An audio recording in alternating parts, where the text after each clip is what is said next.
put your chemicals right in here, 2 on each side. Then you put your screwdrivers here, or pliers,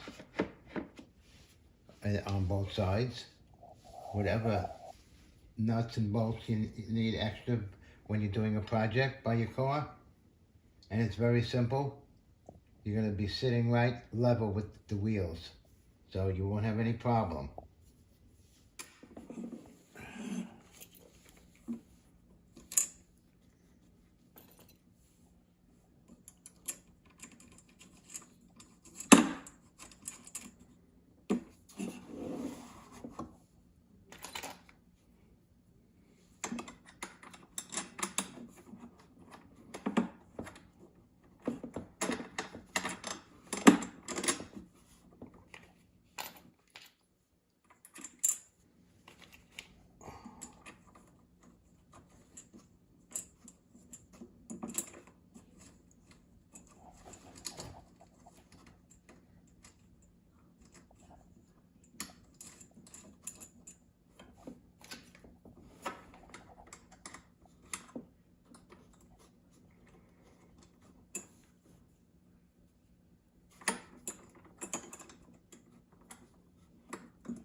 Let me do the other side.